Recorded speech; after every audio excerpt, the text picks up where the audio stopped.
Okay, good evening everyone. It's great to have you all on board. It's another time with tutorial in the classic football. And in today's tutorial, it happens to be the very tutorial for PCL 272. And with me, I have Mrs. Deborah. Mrs. Deborah, good evening. How are you doing today? How's work and how has it been so far with the class PCL 272? Good evening, sir. I'm okay, thank you. And work has been great. All thanks to God. Awesome. So, yeah, please go ahead, ma'am. Oh, okay. I just want to give all thanks to God for everything. Awesome. So, the course PCL 272, have you had any retrospective classes on this course before now, ma'am? No, not really. Okay, so this is more like the very first class on the course. Yes. Okay, very well then. So now I believe you have your keynotes, the same notes I have here with me, and we'll be going through that together very quickly. Now I also like to inform you that this class in particular is a very kind of special class because normally I don't teach you having my keynotes. You know how we do it, YouTube, Telegram, then we go back to revision class. But basically, the exams are fast approaching, and we don't have all the luxury to do all of that. And this is why we are doing this real quickly.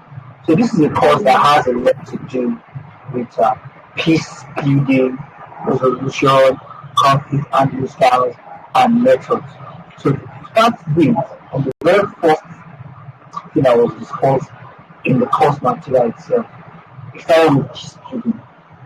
Okay, so when we say peace building, according to what you have in your keynote, what do you understand by the term peace building? I want this class to be interactive, so I believe if we interact more, then your comprehension level is strengthened compared to when it's just me doing all the talking.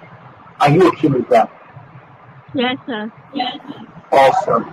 So, from your own point of view, now, what do you understand by the term peace building? From my own point of view, I understand peace building as the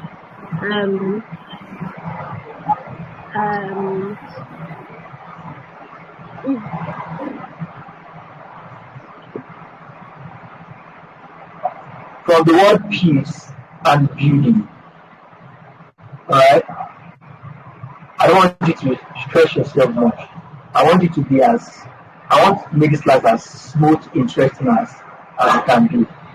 Now, we all know what it means by peace in this level for the Department of Peace and Conflict Resolution. Alright? Peace does not really translate to absence of conflict. Alright? We can look at peace from different angles. We can see peace as absence of conflict, absence of war. And we can also see peace as a process of growth. We can also see peace as a process of embracing negotiation or non-violent approach to solving a problem. Alright? But when we say peace building in particular, peace building is more intentional and it's a more deliberate process. Because we don't talk of peace building if there had not been some serious scale of conflict. You can only talk of peace building because there have been, to some extent, level of conflict that must have claimed life and properties. In order to now put a permanent, more like a permanent solution, more like a long-lasting approach to stabilizing peace, then you go for peace building. Alright? So it's a deliberate process of building, alright, sustainable peace in a country. Alright? So it's not the kind of peace countries, delegates, institutions goes for and they just end in the next 1, 2 or 3 months. It's a continuous process. By preaching, by educating, by pushing out there the message of peace, by always putting out things that will encourage people, educating people on how to approach things without the use of violence. So according to what we have in the keynote, it says here that peace building is one of the United Nations cardinal model of peace process. Alright? The United Nations is a combination of different countries coming together just to reach that peace. It's not a thing of one country. And all of these countries coming together, they have one agenda to propagate peace. So this concept was made globally in Bottle Gallis, alright, an agenda for peace. Now Bottle Gallis wrote this paper. There was a paper written by Bottle Gallis in 1922 while he was the United Nations Secretary General. Now, Bottle Gallis happens to be an individual who was in the United Nations. He's a member of the United Nations and he is occupying a position known as Secretary General. Alright? So this Bottles Gallis propagated, alright, this agenda called the peace building process. Now, speaking of peace building itself, it involves addressing not only, alright, the triggers, but it does not only focus on the triggers, which are the immediate variables that mechanize the outbreak of any armed conflict, just like I said earlier. When we talk about peace building, it is not a process that starts and ends in few months. It's a continuous process, meaning that even during the process of peace building, there will be outbreaks.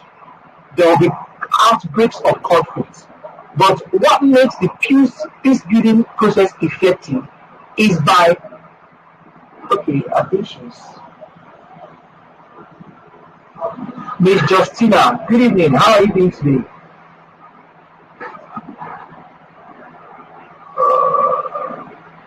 Miss Deborah, I think it's Deborah Network. Hello. Let me chat out.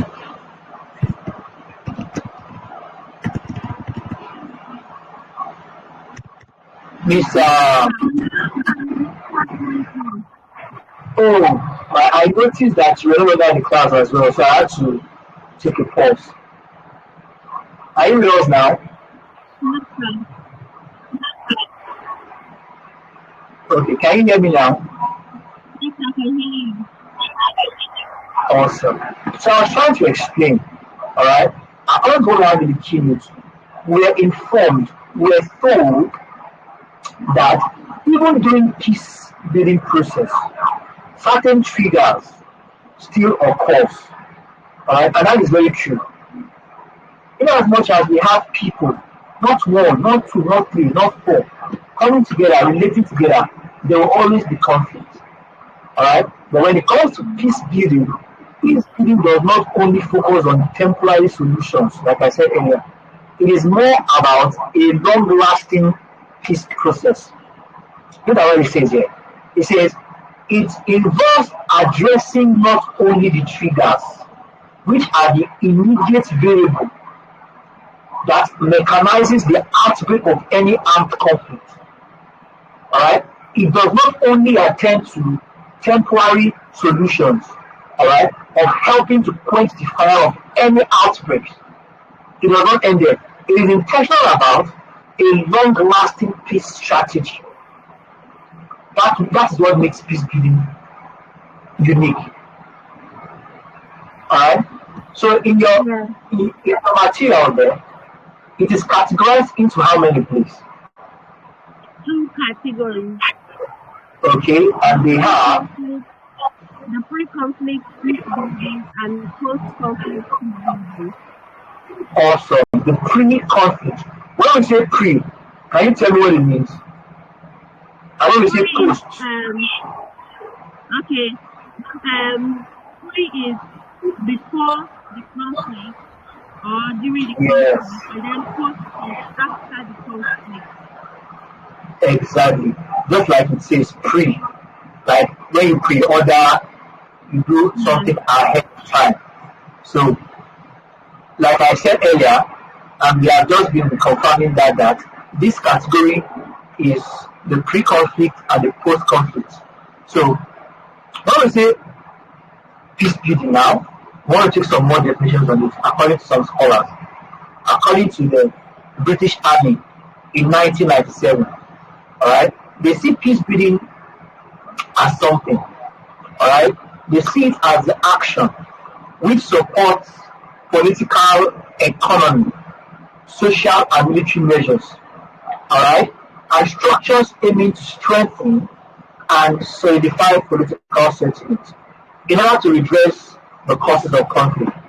Now, do you agree with me that on a larger scale, if you do a scrutiny, alright, if you do more like an in-depth research on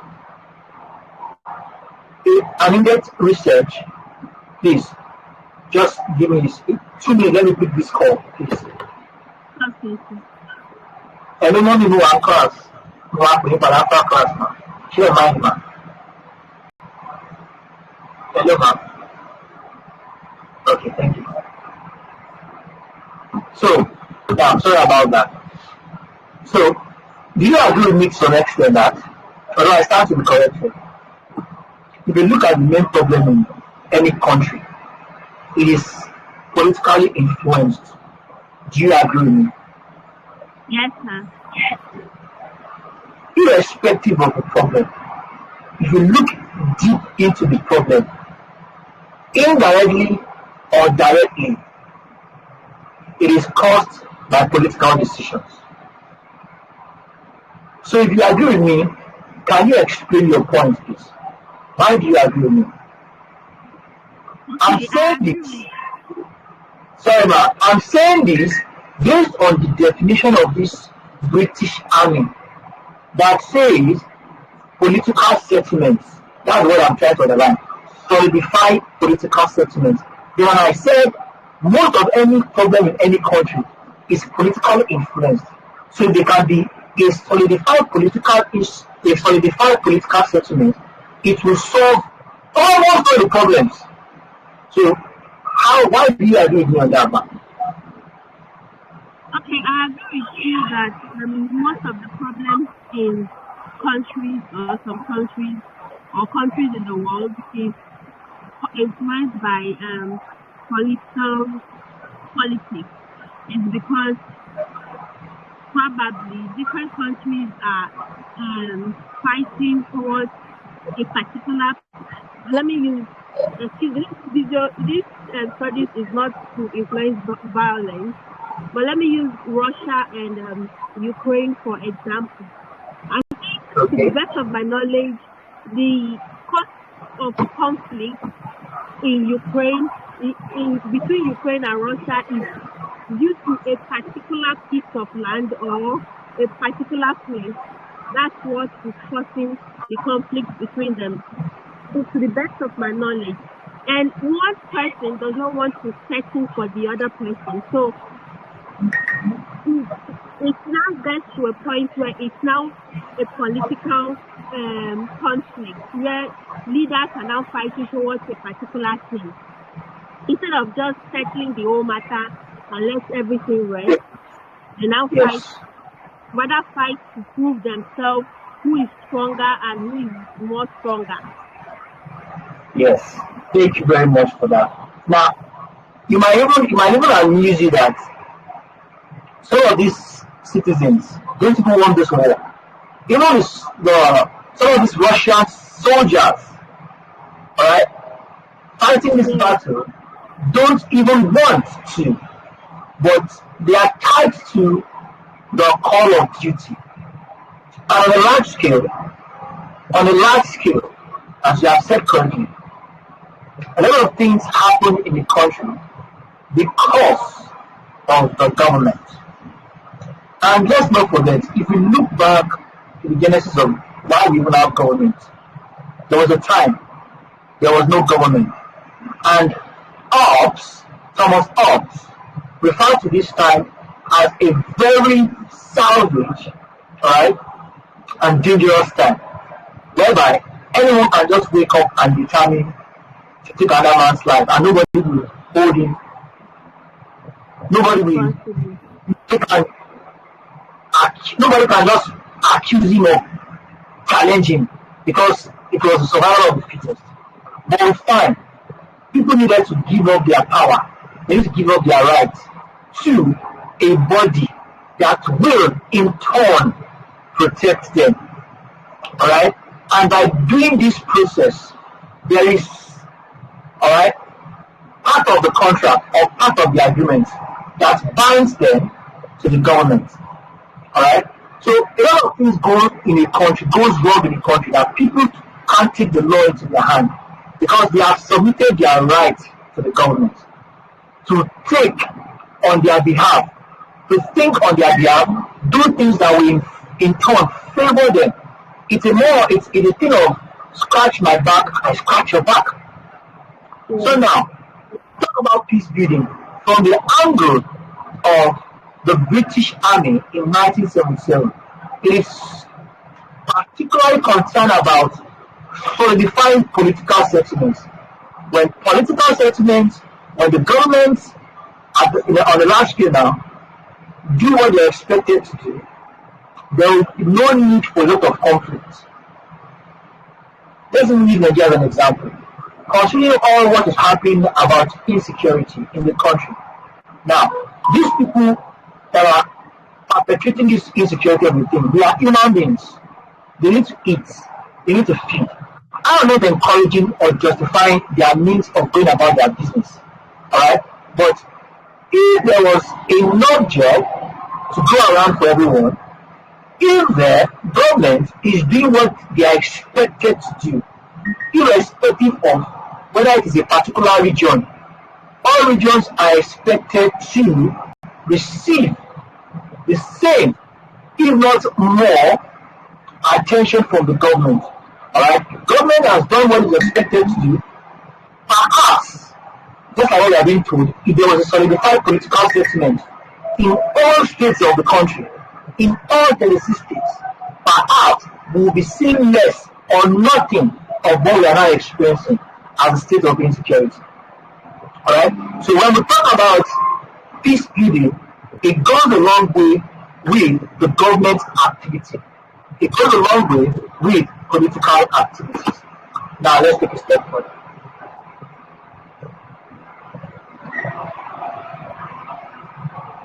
Okay, it says here. Now let's talk about the pre-conflict peace building. Alright? I want to talk about the pre-conflict building. I'm talking about demilitarization. Alright? You know, I said something that before we talk about peace building, there has been an outburst. Alright? There has been a conflict.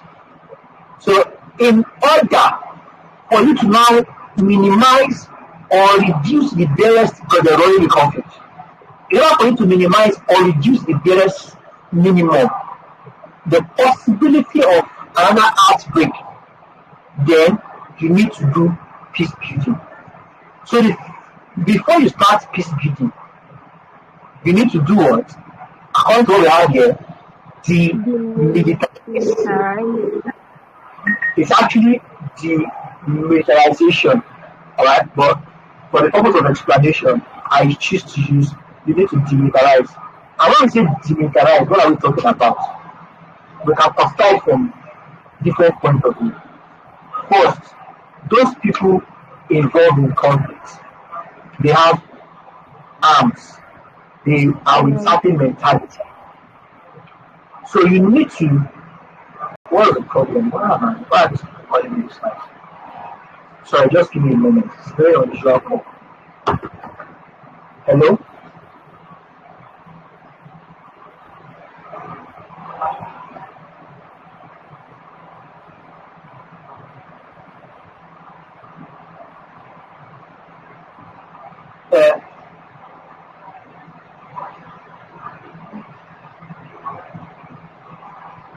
Finish it.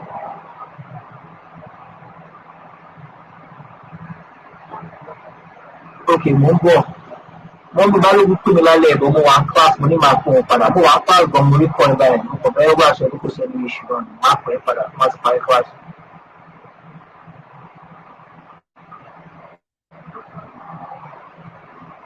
Okay, máa pọ̀ ẹ̀ padà. Sorry about that. That was a call from my sister. I think there was an emergency. Okay, so now, according to what we have here, it says demilitarization, alright? The control of small arms, institutional reforms, and improved police. Now, we also have legal system, monetary human rights, electoral reforms, social and economic development. Trust me, when we pay more detailed attention on that social and economical development, it will help quench a lot of problems. Now, where am I going to? Before an outbreak, there was a reason. For every outbreak, for every conflict, there was a reason. Alright? So now, on a general level, these reasons, alright, as we have said, is politically influenced. Alright? So in order for you to have an effective peace building, you need to first help individuals who have been involved directly with this conflict. Individuals who are involved directly in this conflict, you need to demilitarize them. I want to say demilitarize. Let's take, for example, an individual who has been in this conflict for quite a while. He has handled a couple of different gun power, alright, rifles. So this individual, you need to first deny him the access to this equipment. Number one. After denying him of such equipment, you need to reorientate him before injecting him back into the society.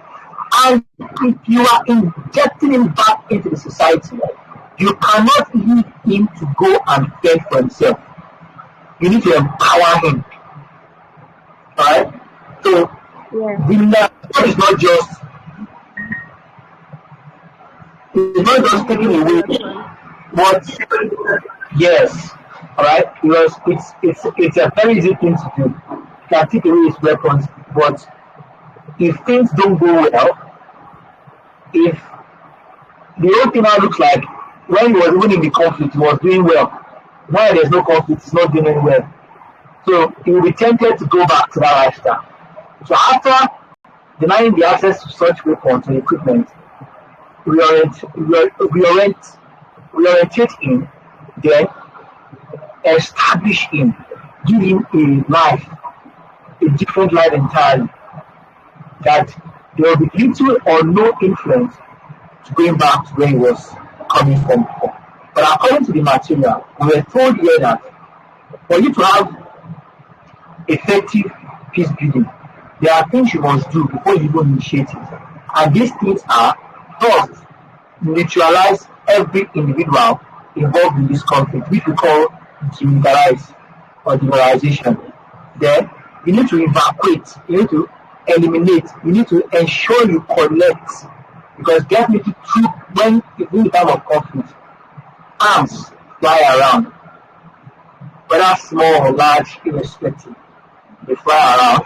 So you need to eliminate you need to get all these arms out of this system and begin to do what we call institutional reform. Now, these institutional reforms they are institutions made up of people that they have no other job than to help propagate the effectiveness of this peacekeeping. Alright? Any sector, education, finance, defense, they are out there and they are intentional about this propagation of peacekeeping. Alright? And for as many institutions who have been out there behaving in a certain way or carrying out their duties in a certain way that will also instigate violence, they need to be reformed. Alright? The legal system, you also have to take into cognizance human rights. All these are very important things that must be sorted for effective peacebuilding. And these are still one or two things about pre-conflict and the pre-peacebuilding. Now it says here, now for the post, alright, post is more of the continuous monitoring of the peacebuilding process. So little or much wasn't said about post or like the pre-conflict peacebuilding itself. And also it says here that this pre-conflict peacebuilding is a kind of early warning mechanism. Do you agree to that, ma'am? The pre-conflict peacebuilding is a kind of early warning. Yes, I agree to you. Okay. Awesome. Okay, so let's take a step further now. It says peace can be generated through various means. What do you have there? Peace can be generated through various means. Yes, which may include peace workshops, negotiation, or through a choice of conflict handling styles. Awesome. The workshop, like we all know, I must have made mention of this. There are programs, you see, that are being organized by the government from time to time just to propagate peace building, to encourage peace over violence. Alright? Also, we have there, it says peace building consists of a wide range of activities associated with capacity building, alright, reconciliation and societal transformation. It says it's a long-term process which occurs after violent conflicts are subsidized, have been subsidized or ended. All of this we have talked about it earlier. So what you have on peacemaking and peacekeeping, don't forget there are different things. Peace building, peacekeeping, and peacemaking. There are three different things. We just talked about peace building. Alright? So we are going to peacemaking now. What do you have on peacemaking now?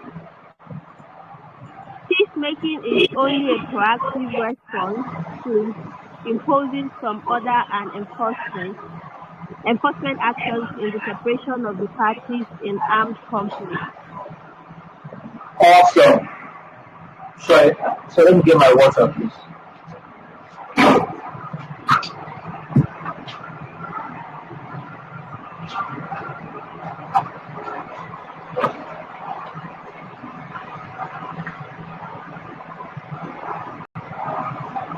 Please, can you do that again, ma'am? Okay, I said peacekeeping is only a proactive response to imposing some order and enforcement actions in the separation of the parties in armed conflict. Awesome. Please, can you explain that, ma'am? Underline proactive response.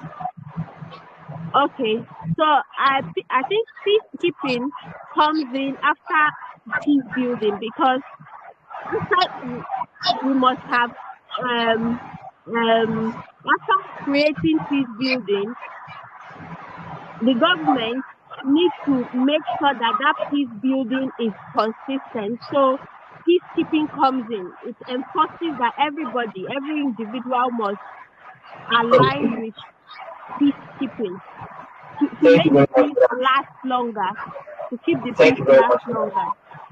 Yes, awesome. But there's a little bit of something you kind of mixed up there. Okay? Peacekeeping comes before the building.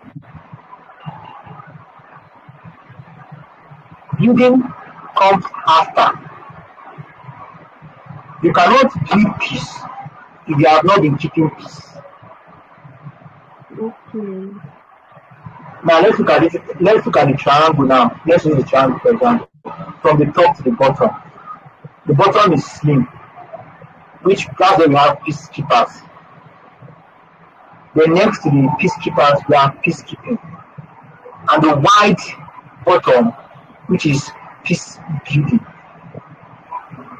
So when we say peacekeeping, it is said to be proactive in the sense that when you do what you are expected to do, you can quench the peace, you can quench the war or the conflict. Are we together? Yes, sir. Now, there has been an outbreak. Okay? There has been an outbreak. Before you start building, are you with me? Yes. Now, before you start building, you need to make things settle. You need things to settle. You need things to calm. Okay? So speaking of calming things, speaking of putting things in order, to even take a deep breath on what next to do, what you need to do is peacekeeping. And that is why it's a proactive response. And by being proactive, you are imposing order and enforcing action in separation of the parties in the armed conflict. You need to get them to sit down. You need to get them to cease fire. That was what Trump did when he got to office. Do you know that Trump did not stop the war? I stand to be corrected. Do you know that Trump did not stop the war? But there was something tangible he did, which is called ceasefire. What that ceasefire means, before he came to office, soldiers were dying every day from both ends. Lives were being lost from both ends. But he ensured that both parties signed the agreement that there is no need to lose any life anymore over this war. Let both sides ceasefire. That was what we call peacekeeping. At least at that moment, the tension has dropped.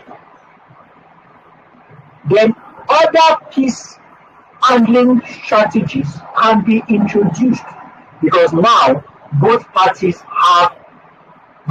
now are willing to give you a listening ear. And that's why he said you are imposing order, alright, and enforcing actions in separation of parties in armed conflict.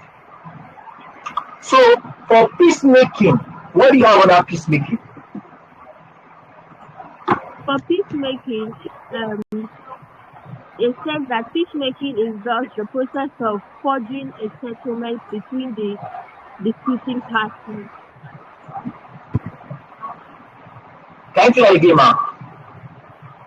Okay, it says that peacemaking is thus the process of forging a settlement between the disputing parties.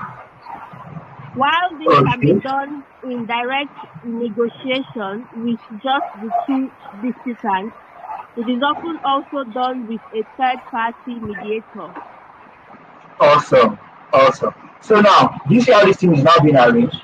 After you have imposed some kind of order, and each party has been separated from the armed conflict, now you can now talk of how to reach an agreement. Alright? It says peacemaking is a process of bringing the disputing parties or combatants to some agreements. Do you have that? Sorry, sir, please can you repeat?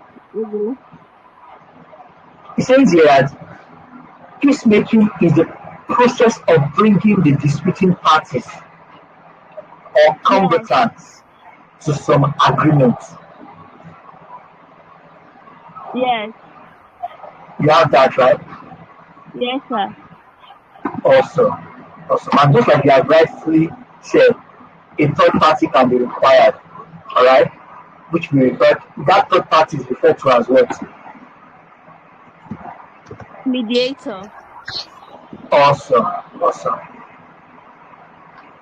So basically, making this peace, all right, you can also use the word negotiation, all right, whereby diplomats take over and the matters are being settled amicably. So okay, we talked about peacemaking already. So you're saying that it is also a diplomatic initiative, all right, and this initiative is aimed at bringing to an end any violent attitude that may be dominating the conflict relationship between these parties. All right. So we have some examples here. Examples of this person, Miss Deborah. The other woman did not join us. The Oh, other woman, yeah. she's here. Yes. Is she Justina? I don't know, maybe that's I think so. Miss Justina, can you mute your mic, please? Can you unmute your mic, ma? Good evening, ma. Can you hear me? Mrs. Justina, can you hear us? Okay. I can't hear her. Are you there, Mrs. Justina? Okay, we don't have much time. Okay. So now let's because we did CRS2 revision and she was not in the class. I'm actually okay with that. Okay, so I told them earlier today because I noticed some speculations was going around about the postponing of the exam, that the memo was going around. So I told them that fine, I'm not against the memo, I'm not saying it's not true, but please go to school tomorrow. If you're having exams tomorrow, go to school and confirm from your study center of that. Funny enough, you're having an exam tomorrow, right? Miss Deborah, the exam is on Tuesday. Tuesday. Okay. So, no problem. So let's continue. So talk about peacekeeping. We'll talk about peacekeeping. Okay, I think this is a thing on post-conflict peacekeeping. Because post-conflict peacekeeping is more associated with peacekeeping. Okay, do you get that, ma'am? I'm sorry, sir. I'm checking it. Okay, that's fine.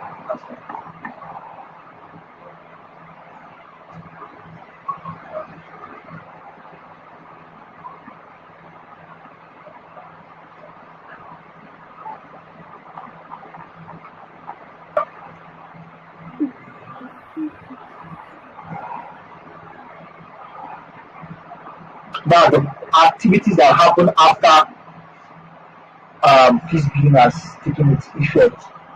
So we have been told that post-conflict peacebuilding is more associated with peacekeeping.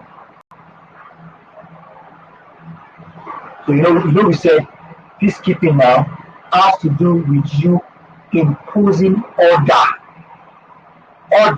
There must be orderliness. Yes. I remember I said post is after. So all the things you do after you have initiated peace building is maintenance. It's very easy to start something, but the difficult part is how well can you sustain it. So that is post-conflict. It has more association with peacekeeping, which is about imposing orderliness and separating conflicting parties. So we have that. Now let's continue.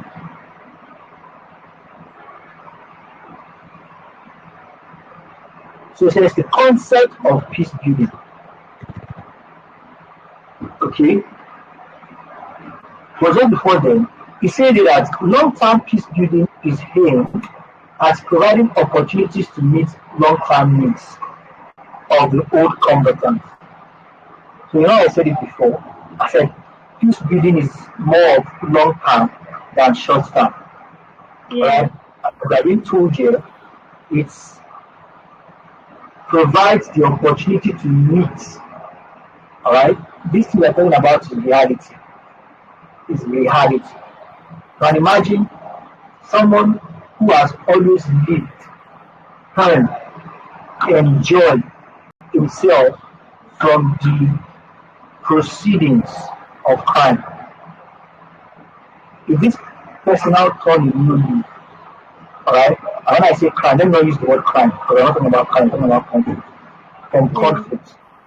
So if this person now, if this conflict is now put to an end, it will be very challenging for that person to go and live a normal life compared to somebody who has been living a normal life without conflict. So it is more of a long term, alright? It's more of a long term, it's more of a long term, it's more of a long term process. Okay? So Yeah. this process has a lot to do with it has a lot to do with attending to the needs of these combatants. It says by primarily focusing on the ways to address what you have there. How is it written in your keynote now? So where is that? Oh, it's under the concept of, it's before the concept of peace building now. Okay, long-term peace building is aimed at providing opportunities to meet the long-term needs of the old combatants by primarily focusing on ways to Yes, address the underlying factors or root causes yes. that, in the In the first first instance, instance, that fertilize the conflict. Do you understand that, man? yes, sir. So people have been enjoying the proceeds of the conflicting lifestyle or the proceeds from the conflict. So that underlying root, alright, the underlying factor or the root needs to be attended to. If not, you will go back. It's just like you remove you remove a pig from a dirty Yes, environment. You rinse and yes, wash it. Let's use the pig again, we'll go back to where he has been all this time. So it will take a while for you to reorient the pig and a lot of effort, and that's what peace building is all about. So under the concept of peace building, what do you have now? peace building addresses issues of reconstruction, rehabilitation, reconciliation, demilitarization, among Among others. others. But we talked particularly about reconciliation, all right?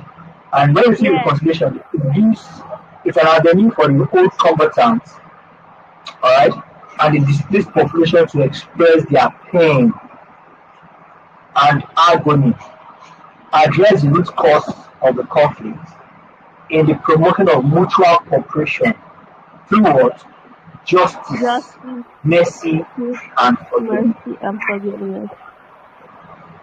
That's basically reconciliation. Trying to, one of my examples I will say, they are trying to right the wrong. Something wrong has been done, so they are trying to make it right. Reconciliation. Okay.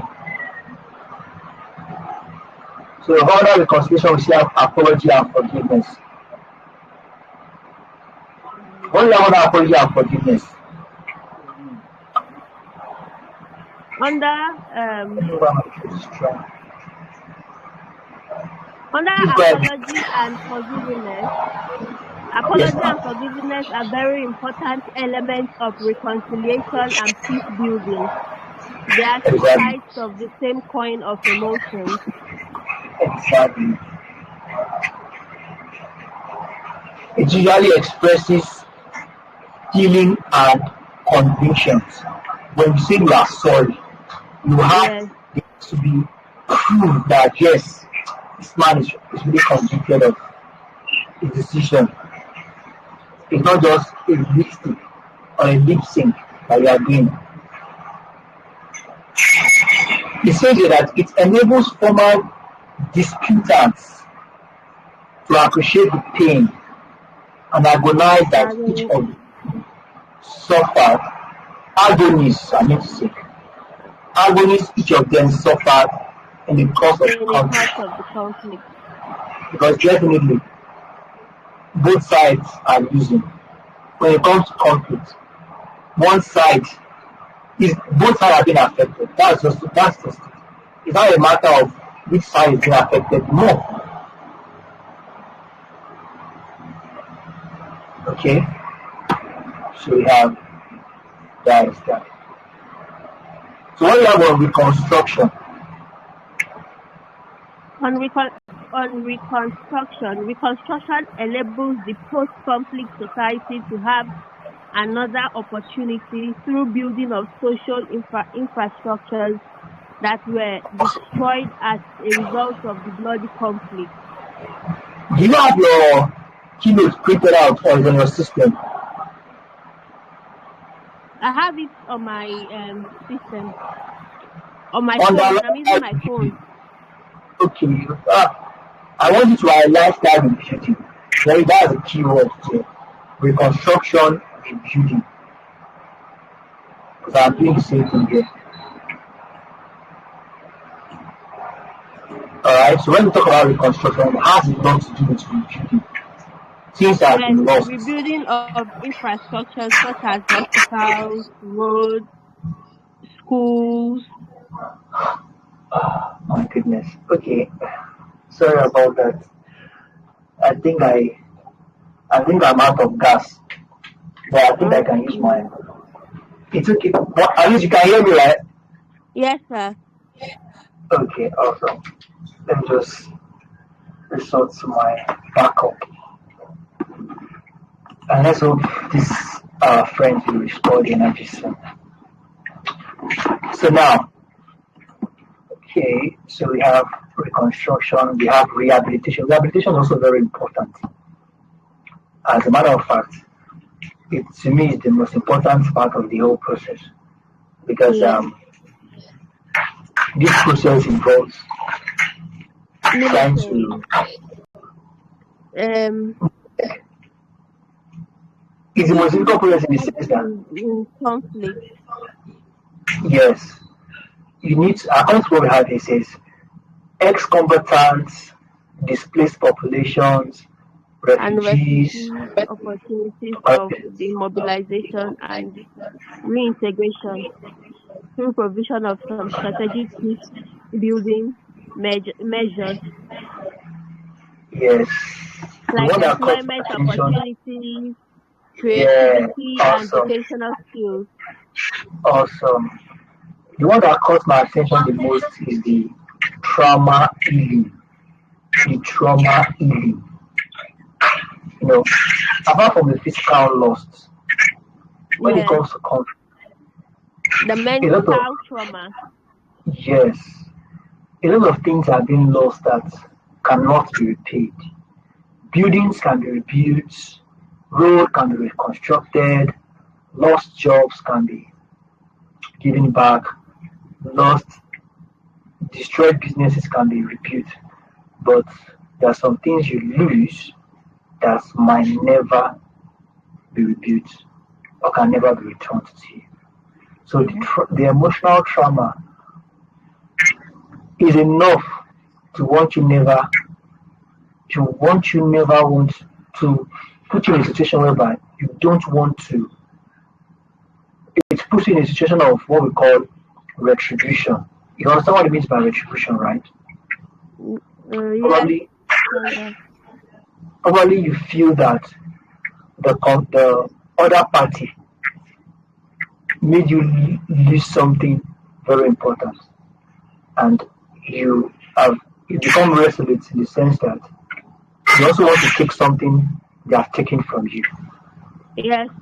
Especially probably losing your kids, partner. Exactly, exactly. So this is now somebody coming up with a story of rehabilitation, coming up with a story of let the bygone be bygone, and you'll Yes. be like, can I really forget what these people have taken from me? So that trauma healing is the most. That's where the work of rehabilitation is. It's not even about building of schools or building of that healing is where the rehabilitation is coming from. So it says here that there are several other concepts of peace building, which includes trust building, communication, among others. Ms. Deborah, do you think we can cover the whole material with which we are going now, or we should increase the pace a little bit? Let's take it bit by bit. And me too, I will go through them. I'm not just going to wait for you. I'll also go through them. Okay, so should we increase the pace or we should just continue on? We can We are increase the doing it. pace Okay, or so we continue have, another day. you have exam on, the exam is on Tuesday. Oh, The next, sir, is it really true that they've postponed the exam? we don't know. That I told my people to go to the study center tomorrow and find out from their study center. Let it not be a thing of, it's a speculation. No. So, or it's not should be a thing of, we had and we decided not to go. And unfortunately, they wrote the exam. I mean, it's not worth it. This exam we have been waiting for the past 4 to 5 months. Yes, because in the school group, they've not posted anything about it. Anything, and sometime maybe it might be one particular study center. Okay. It might be one particular study center that memo is for. So maybe somebody from that study center group now took it to another study center group, and that's why you keep spreading things. And that's why I advise you go to your, this one I even ask you to your exam. You cannot take chances. Go to your study center, make that 1,000 extra transport you spend is better than using the effort of a whole 5 months. Do you understand? So whenever I see information that has to do with my exam, I don't take chances. I don't take chances at all. So now, dimensions of peace building. What do you have under dimensions? Under dimensions of peace building, we have the structural dimension, which is the dimension of peace building, which centers its focus on the social conditions that promote conflict. Violence. Oh yeah, that promotes violence, conflict, yeah. Conflict, yeah. So this dimension of peace building now, we're looking at peace building is a big word. Okay? It's a big word. We are trying to break it down now. When we say peace building, they are just like we have a ministry. Or let me even use human being as human. We have different departments in our body. We have the kidney, we have the liver, we have our legs, internal and external departments. And all these departments, they work individually and collectively. The arm can never be the responsibility of the leg. The kidney can never serve the responsibility of the liver. So now, under these dimensions, we are simply talking about the different departments under peace building. So this particular department now, called the structural dimension, this department is intentional about focusing on those social conditions that can promote violent conflict. Those things that are associated with me and you interacting with others, that things can go wrong, that can trigger violence. Are we together? So it is widely acknowledged that sustainable peace is a product of social, economic, and political opportunities on equal terms. Alright? So some of the issues now can be, if some people are getting preferential difference, just like we saw in the case of Niger Delta, emancipation of Niger Delta, whereby they feel that a lot of natural resources is coming from them, which has serious negative effect on their water, on their soil, and the government is not giving them something in return of for all these losses. So it says here, if this treatment is continues for a long period of time, people will begin to rise up, people will begin to speak up. So this is the part of peace building that focuses on something like that. So to quickly identify and resolve it. So there will be no need for them to form a military or militant group that begin to fight against the government. Do you get that? Yes, sir. We also have this relation dimension, personal dimension, Dimension. and so on and so forth. So it says that there are tasks and elements of peace building. Alright? Peace building usually attracts a lot of desperate tasks. Is it desperate or desperate? Let me check. Just give me a second. Desperate. I think it's a typo or something. Okay. Yeah, disparate. Disparate in the sense that different kinds. Alright? Okay. Differing. Alright? Different. Another word you can use for different. Disparate. So we have tasks of peace building. The first task of post-conflict peace building is to disarm. Alright? Some of the tasks, the very first one is to disarm, which is for post.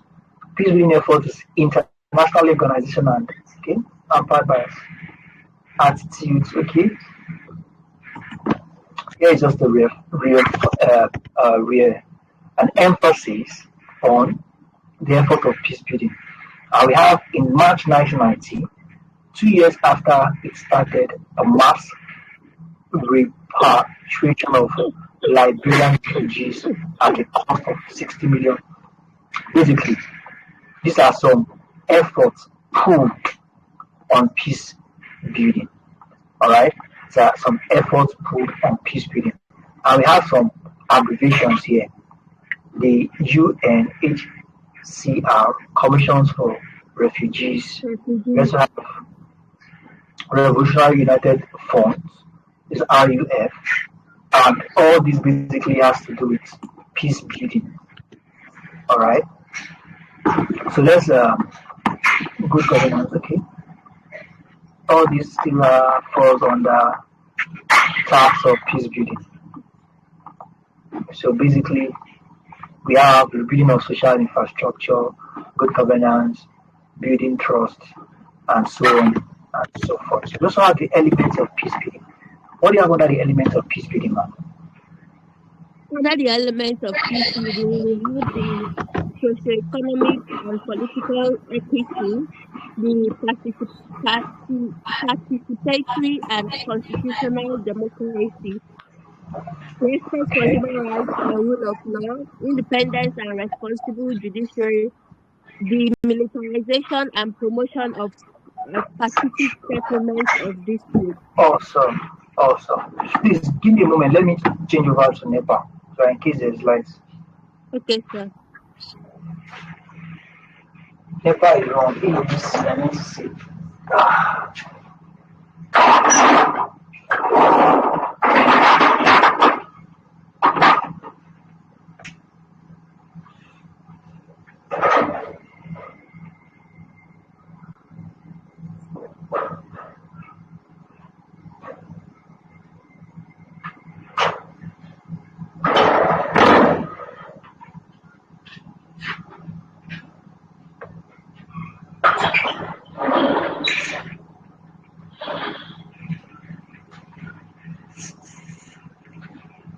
Ade.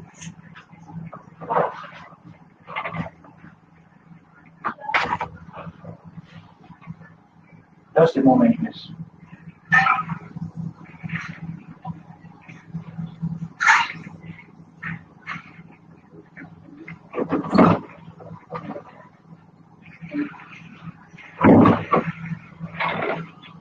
Okay.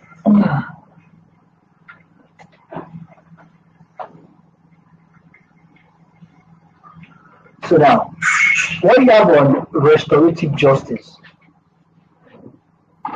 Restorative justice is said to be a concept which has become not only a practice but also a philosophy of peace building.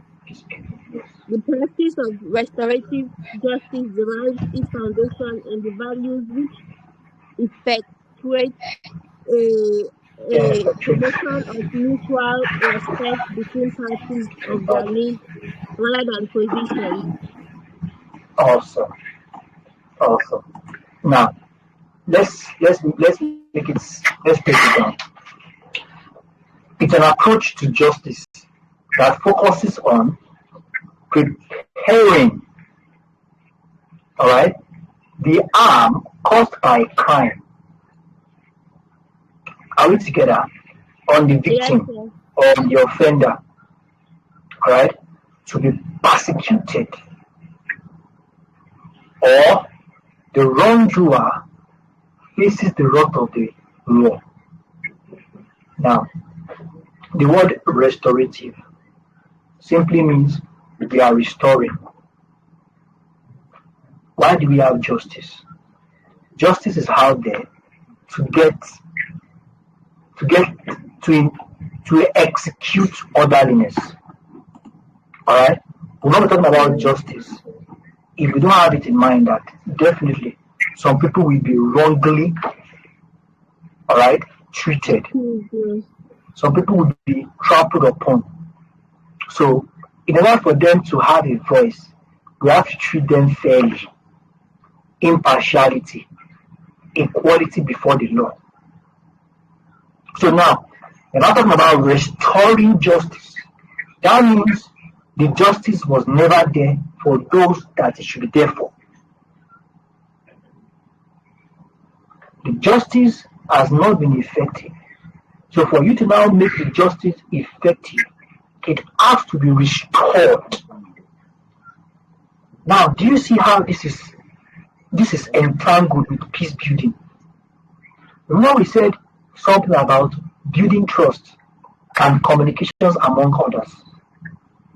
Restorative justice is another effective way of peace building because people now believe in the judicial system Judicial of the system. country. Exactly. All right. And this is one way of also ensuring orderliness. Because when people now believe that yes, they cannot be wronged, you cannot wrong them and get away with it. When people now understand that yes, irrespective of whether I'm a civil servant and you're a citizen, we are equal before the law. The law does not respect statutes. The law only understands that everybody should be treated fairly. And with an effective judicial system, definitely peace building will last long. So restorative justice, just like you have said correctly, is a concept that has become not only a practice but also a philosophy. Now you understand better. It's now a philosophy of peace building. If you remove it from peace building, conflict is around the corner. Do you get that, man? Yes, sir. Awesome. Let's take a step further. Okay, there's a proper definition here. It says RG is a concept that's it's made of a set of principles and values. And this set of principles and values primarily seek to promote mutual respect. Alright? And when we say mutual respect, I respect you, you respect me. Yeah. Respect is reciprocal between parties through what? Validation, accountability, and healing. You understand that when you become when you cannot longer give accounts, when you cannot be trusted, when your words are no longer validated, then you know that that mutual benefit, that mutual respect is gone. Now, let's take a step further. Okay, still on restorative justice. Okay, okay. Those points around it. Okay. Principles. What do you have on the principles of restorative justice? Restorative justice is an alternative mechanism to criminal and retributive justice of the state in the Remember the maintenance word I of used law that and time? order. Remember the word I used that time? Yes, Retribution. But now, retribution. you're not the one doing the retribution. It is the state on your behalf. If it was you doing the retribution, you can take matters into your hands. But the state now is fighting your Doing it battle on for my you. behalf, yes. Exactly. So continue, please.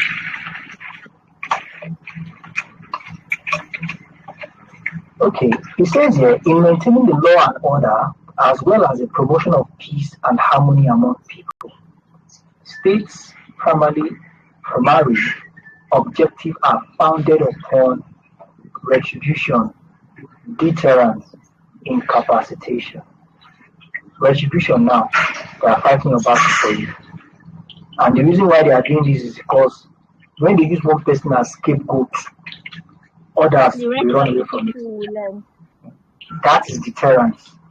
So the reason why you see that some people are being killed, that their punishment is death through firing squad or 20 or 50 years in prison, is not because the judge or the constitution is happy to see people die or to see people go to 50 years, to go spend 50 years in prison. It's because the legal system wants others to see, learn. If you have it in mind to do what this person is doing, see what you end, see where you will end up. I mean, that's what we have in law.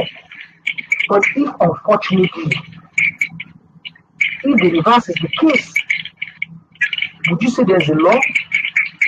When people are now doing things that they should have gotten retribution from the state, and they're not getting the law, the state is pampering them or playing politics. What is it saying to others? Just do what they are doing, and this is what you also, this is also what you also get. But the state has taken upon the responsibility of that restorative justice, taking upon retribution, and use some people as scapegoats. Others will deter, and by deterrence, you have incapacitated crime, you have incapacitated conflict. So the principle of restorative justice is based upon these three things: retribution, deterrence, and incapacitation. You see how this thing works. But unfortunately, we are praying for our country, our beloved country, that we begin to see more of all this. And with this, we can tell that indeed crime will reduce. And a whole lot of family that has been a victim of this insecurity can reduce drastically. So we also have what do you have on principle of? Okay, let me done. Proceed. Okay, we've talked about all of this before now. So what do you have under the applications of restorative justice? Are you with me? Yes. Are you finished keeping Application of restorative justice, family setting, with support from social workers, correction department, community mediation groups, as well as No. counselors. You don't have to read all of that. You don't have to read Okay. all of that. Just make In your point. application of restorative justice, we have the family setting, we have the community setting, organization and work space. We have the criminal justice system, the school environment, and, and Awesome. all. Awesome. Thank you very much for that. Okay. So I think we should move to Gender justice and mainstreaming. Okay. Gender and peacekeeping. What do you have on? You have gender and peacekeeping, right? Yes. This should not be a thing to discuss, but basically, when it comes to peacekeeping, gender is irrelevant. Okay? Everybody is charged with the responsibility of the law does not spare anyone because of their gender. Am I right? Yes. Whether you're a man or a woman. Even juveniles, they have their own slice of the cake. So, but let's see what we have in the Cosmo. Let's see what we have in the King. He said, in bloody conflict situation, a number of atrocities are committed against women. All right. So, history and experience have shown that women remain the greatest victim of armed conflict. They are subjected to a lot of things that we can't talk about on air. And but just like we are being told that they are the greatest victims of armed conflict, they are basically the ones at the receiving end. Alright? In armed conflict situation, they lose their loved ones, husband, their children, as many of them have become widows and childless mother overnight.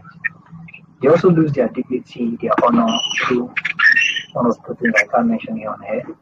They are deprived of social destiny, alright, through certain things. So then why the peace process be handled by men alone who are major promoters of this armed conflict?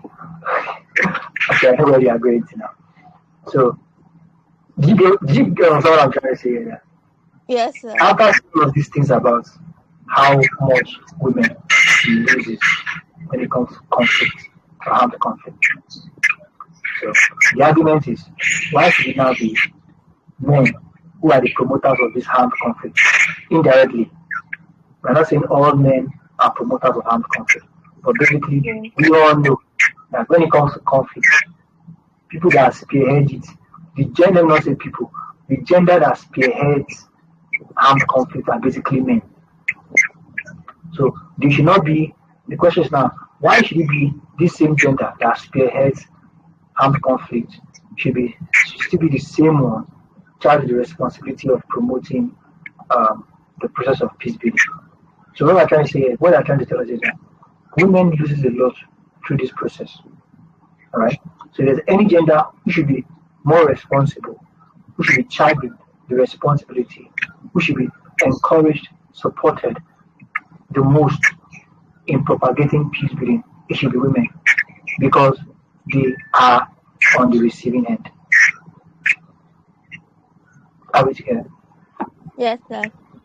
So it says, due to caring and pacific nature of women, it has become imperative to include them in this process activities as supported by the several international declarations, including the United Nations National Security Council Resolution 1325.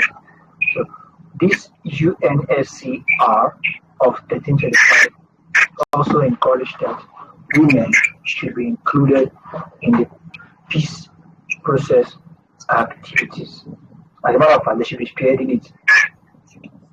So it says gender justice ensures that engendered an attitude of due process, and this ensures of fairness. Now, the fact here is that it creates a set of norms and principles that guarantees the rule of law as well as the protection of individuals.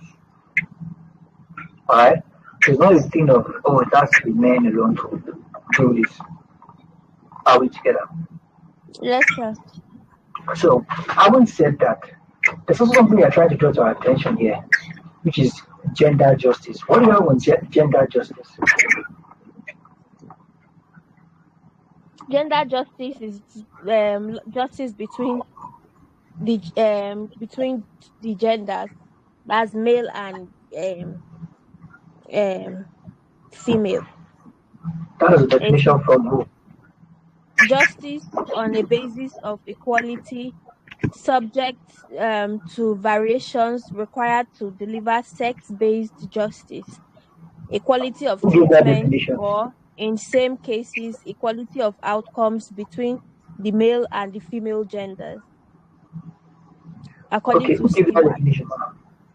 Awesome, According awesome. to Thank you Stewart, very much. yes, 2005. Yes. We said something about justice the other time. We said equality and fairness. Talking Yes, about gender justice now, just for us to note that gender justice has to do with equality and fairness for genders, irrespective of what gender you are, equality before the law, and fairness irrespective of your gender. Are we together? yes, sir. Okay. So,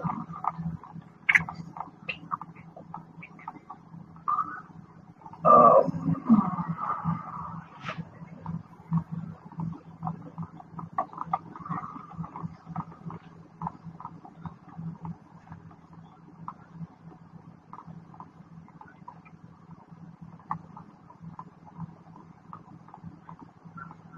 so let's take it up from.